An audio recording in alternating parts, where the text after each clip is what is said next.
We've been married for about 5 years. I've told my wife in the past that once I could afford it, I wouldn't mind if she stayed home and had a more relaxed life while I took care of us financially. I do still agree with that, but post-COVID inflation along with some career setbacks for me, trouble finding a job out of college, layoffs, have made this a more difficult milestone than I originally expected. As well as additional financial knowledge and experience that I didn't have earlier in our relationship. Things have improved as of late, with a raise and a promotion at my current company. I'm still not where I expected to be by now, but I'm headed in the right direction. I remarked to my wife that I was now making enough to cover our needs in case something happened with her job, so we could breathe a little easier. She smiled and said that she would give them her notice next week. I was confused and asked her why. She said, "Well, you told me I could stay home once we could afford it. We can now." I kind of laughed awkwardly and clarified. I meant that I could afford food, mortgage, utilities. The basics. Not anything else. Right, that's all we need.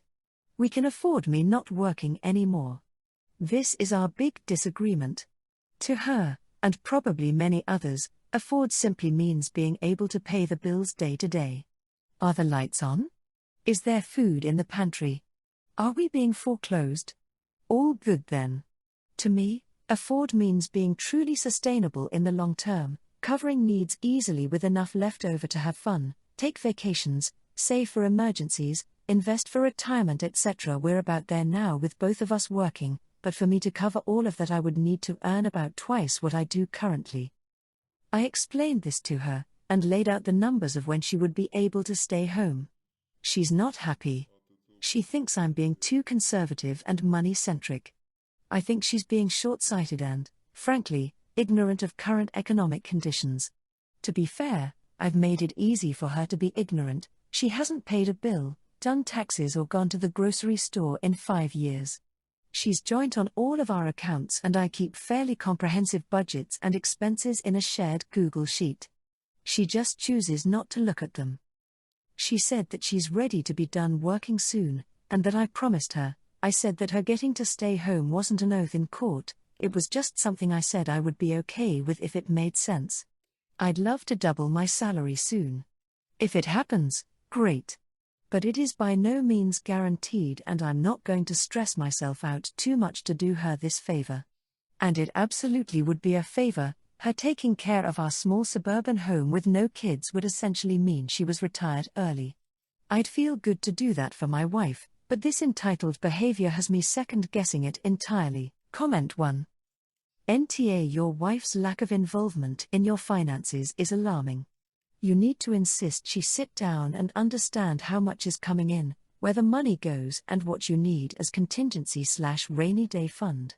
She needs to understand before she can become a lady of leisure who lunches. You need to be on sound financial footing. If one of you have a catastrophic illness, everything you have can disappear. Comment 2. NTA: Because you're being smart with your savings and future plans. But you made some vague feel-good statement, let her stay out of the financial loop for 5 years, and the chickens are coming home to roost. You mention having trouble finding a job after college. Are you both in your late 20s?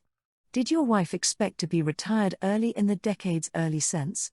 Did you not discuss a baseline of savings or any sort of solid numbers about when her early retirement might happen? Did you not tell her, when you had setbacks, that the timeline has moved?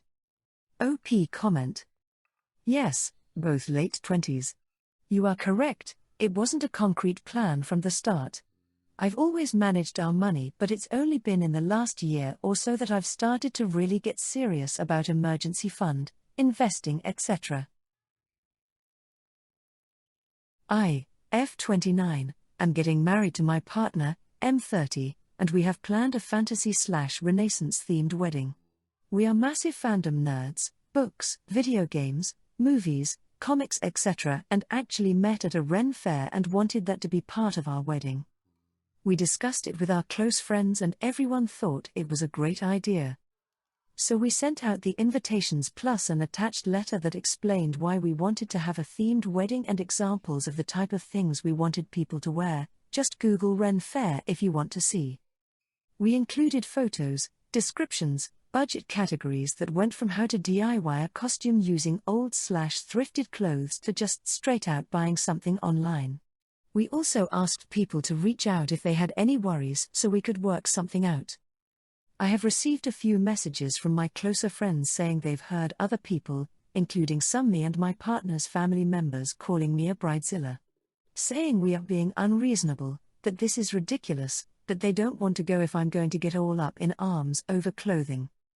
My soon-to-be mother-in-law, F59, and sister-in-law, F26, is especially pissed. I reached out to them after their names were mentioned and they said I am ruining what is supposed to be happy day by demanding people dress up like idiots. They said everyone should be allowed to dress in what makes them feel comfortable and I am being very controlling. My partner says not to listen to them, but there are so many people saying it. I'm feeling pretty hurt by all this. I assumed people would react like this if I said everyone needed to go out and spend hundreds on costumes, but we went out of our way to include pictures and suggest as many very low-budget options as possible. I honestly didn't think it was a big deal, but now I am having second thoughts about the whole themed wedding idea. Edit. One of the low-budget options was things like a normal floral spring/summer dress many people would already own, with the addition of like a flower crown or belt or something. It went up from there. For more masculine stuff it was like a linen shirt with a piece of fabric tied around your waist or a belt. It's quite low-key and I'm not super strict about it, just not things like a cocktail dress or a bodycon dress or a formal suit and tie. Also just going to add, excluding sister-in-law and mother-in-law, our closest family and friends haven't complained and several people have said they are looking forward to it. It is more so cousins, aunts/uncles or those sort of level friends. They have also not directly contacted us with their concerns and we are hearing it through the grapevine. We put in the invitation we don't expect or want people to buy us wedding gifts and would rather they keep their money for themselves or use it for their outfit. Comment 1. Themed weddings like that are fine as long as it's optional. Most of those people will never wear that outfit again. It's great that you're including low-budget options, but thrifty and making a costume takes time, and either the time or the cost is asking a lot. You can have the wedding themed as you want but have it optional for people to come in costume. Soft YTA for making your guests uncomfortable. Comment 2. Mild YTA. Have your wedding party stick to your theme. Invite your guests to participate if they desire to. Otherwise, standard wedding guest attire also allowed. It's much more reasonable and allows guests to use dressy clothing they already own if needed. Guests are often already shelling out money on a gift. Having to purchase specialized clothing that you have no use for if you aren't into it is unattractive. I say this as a geek who did a gaming-themed wedding. Comment 3. Honestly, I am a giant nerd like you, OP, and I am sorry to say YTA. A fair-themed wedding sounds amazing, but dressing up should be optional. It sounds like your families are normies and are uncomfortable with the idea. You don't want your guests put out. I'm assuming you're inviting them because you want to continue to have a relationship. Honestly, it's an easy fix. Send an email and clarify that the dress code is optional, but you'd love to see everyone in their dorky finest. The people who would have fun with that will do so, and the rest can tolerate a bunch of nerds for a few hours. So I, 27M, have 3 younger half-siblings, 24F, 22M and 21M. We're maternal half-siblings and I have a different dad to them. Their dad was dating my mom for several years but they never got married. So he wasn't legally ever my stepdad, but I guess he would kind of get the title since he lived with my mom and I lived with her half the time. He was never interested in me and I was never interested in him. He used to creep me out. So I don't really think of him like that, but technically their dad would have been my step. Mine was never anything to them. When my mom was pregnant with the youngest, their dad was arrested and he went to prison. He was briefly released 8 years later but ended up going back to prison.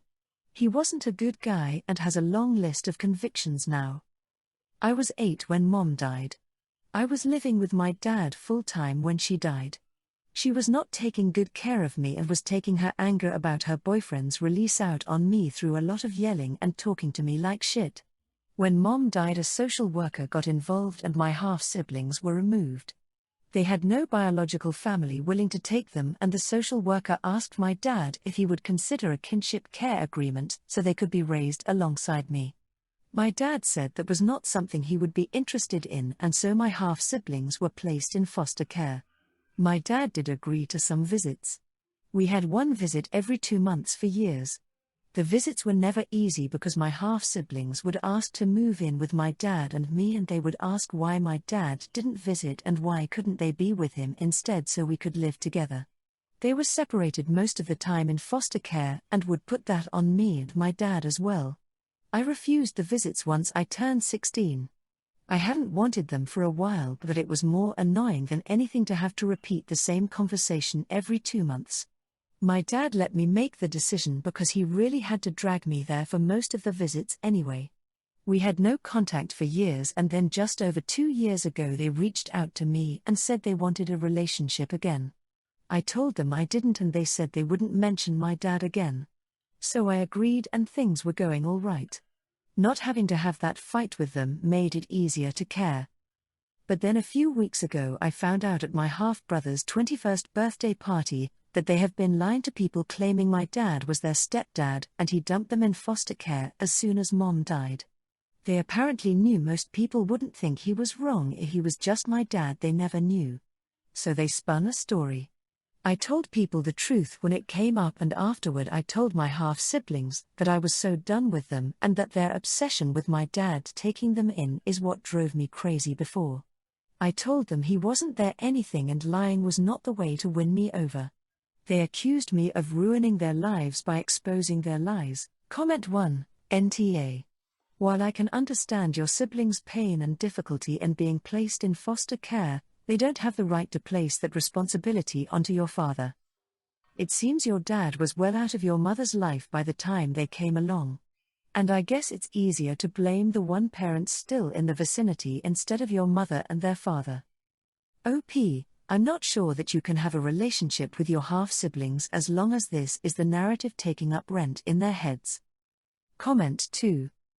Exposing a lie almost never makes you an asshole. NTA here.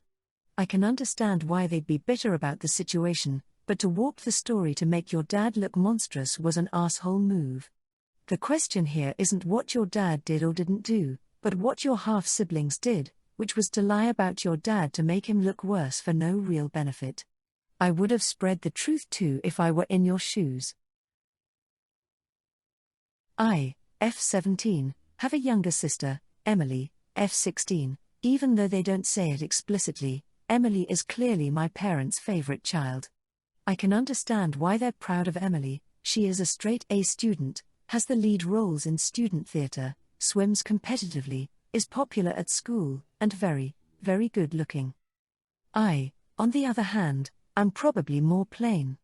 I work hard at school, but am not as outgoing or intelligent as Emily, and don't excel at any extracurriculars like she does. My parents always celebrate Emily. We have certificates of her work on the fridge, always have outings and meals to commemorate her achievements, and attend all her swim events and plays. I know my parents love me, but I don't get close to the level of attention, even when I work hard. The other night, we went out with my parents, uncle, aunt, and cousins. We'd just been to one of Emily's shows, and she recently got accepted onto a summer scheme she was wanting to complete. The whole meal revolved around discussing Emily and how proud everyone was of her accomplishments. I don't think I was mentioned once. I'm usually more reserved or just bite my tongue, but midway through the meal I shouted out, maybe if you paid more attention to me and not just your golden child, you'd have more things to celebrate. Everyone just went silent, and my mom said we'd discuss this when we got home and not to ruin the meal. Emily looked shocked and close to crying. To say the rest of the meal was awkward would be putting it lightly.